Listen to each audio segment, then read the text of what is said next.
വിശ്വസിക്കുന്നത് ദൈവം ഈ സിസ്റ്റർമാരിലൂടെയാണ് എനിക്ക് കുറേ സഹായങ്ങൾ ചെയ്തു തരുന്നതെന്നാണ്.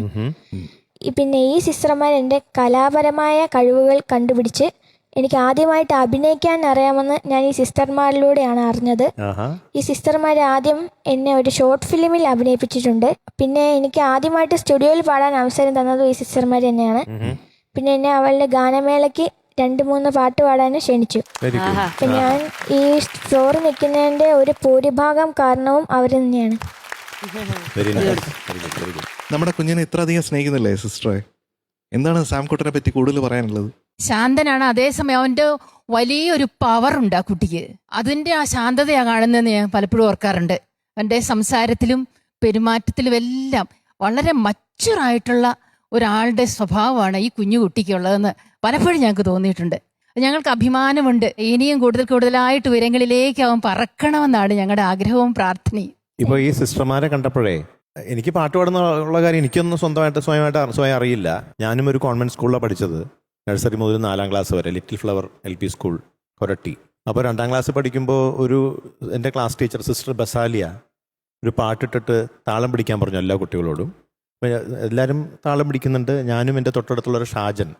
അപ്പോൾ ഞങ്ങൾ ആ പാട്ടിന് കറക്റ്റായിട്ട് താളിട്ടുകൊണ്ടിരിക്കുന്നുണ്ട് എന്നാണ് സിസ്റ്റർ പറഞ്ഞു. സിസ്റ്റർ വന്നിട്ട് പറഞ്ഞു, നിങ്ങൾ കറക്റ്റ് താളാണല്ലോ ഈ പാട്ടിനിടുന്നത്, നിങ്ങൾ മോൻ പാടുവോ എന്ന് ചോദിച്ചു. അപ്പോൾ പറഞ്ഞു എനിക്കറിയില്ല. ഒരു സിസ്റ്റർ ഇങ്ങനെ എന്തോ മുകളിൽ തന്നപ്പോൾ ഞാനത് ഏറ്റുപാടി. നീ നന്നായിട്ട് പാടുന്നുണ്ടല്ലോ. അങ്ങനെ ആ സിസ്റ്ററാണ് ഞാൻ പാട്ട് പാടും നന്നായിട്ട് പാടുന്നുള്ള കാര്യം സിസ്റ്ററാണ് കണ്ടുപിടിച്ചത്. എന്നിട്ട് എൻ്റെ അച്ഛൻ്റെ അമ്മയുടെ അടുത്ത് പറഞ്ഞു, ഇപ്പം നന്നായിട്ട് പാടുന്നുണ്ട്, നല്ല കഴിവുണ്ട്, അവനെ അതിൽ പ്രോത്സാഹിപ്പിക്കണം എന്ന് പറഞ്ഞു. ആ 2ാം ക്ലാസ് മുതലാണ് ഞാൻ ശരിക്കും പാടി തുടങ്ങിയത്. സ്കൂളിൽ ഞാൻ ആദ്യമായിട്ട് ഒരു വേദിയിൽ കയറി പാടി. ശരദിന്ദു മലർദീപനാളം നീട്ടി, ഇതാണ് ഞാൻ ആദ്യം സ്കൂളിൽ പോയി പാടുന്നത്. ആദ്യത്തെ പാട്ട് ഞാൻ പാടുന്ന ജീവിതത്തിൽ. ശരിക്കും ആ സിസ്റ്റർമാരെ ഒരു വഴികാട്ടിയാണ്. എനിക്കതുപോലെയായിരുന്നു. എന്താ സിസ്റ്റർമാർക്ക് ഒരു പ്രത്യേകത ഉണ്ടെന്ന് സാംകുട്ടൻ പറഞ്ഞത് നമ്മുടെ അടുത്ത്? അത് സിസ്റ്റർമാർ തന്നെ പറയട്ടെ. മോൻ കണ്ടുപിടിച്ചിരിക്കുന്ന ഞങ്ങളെല്ലാവരും മീഡിയയിൽ പ്രവർത്തിക്കുന്നവരാണ്. SH മീഡിയ യൂട്യൂബ് ചാനലുണ്ട്. സ്റ്റുഡിയോയിലാണ് വർക്ക് ചെയ്യുന്നത് എല്ലാവരും. അതായിരിക്കും മോൻ ഉദ്ദേശിക്കുന്നത്. ആ സ്റ്റുഡിയോയിലാണ് സാം പാടിയത്. അതെ അല്ലേ? അതുപോലെ എല്ലാവരും പാടുമല്ലേ? എല്ലാവരും പാടും. ആണോ? അപ്പൊ ചേർന്നൊരു പാട്ട് കേട്ടാലോ? ക്രിസ്മസ് ഒക്കെ അല്ലേ വരാൻ പോവാണ് ക്രിസ്മസ്. അപ്പൊ നമുക്കൊരു പാട്ട് കേൾക്കാം. ഈശോയുടെ തിരുഹൃദയത്തിന്റെ ഒരു പാട്ടാ പാടാൻ പോകുന്നത്. തിരുഹൃദയത്തിന്റെ സിസ്റ്റേഴ്സ് ആണ്.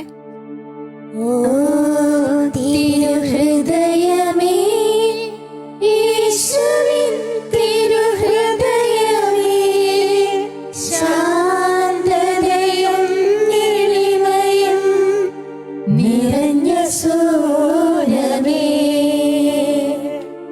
എൻ ഹൃദയം നിൻ ഹൃദയം പോലെയാക്കണേ.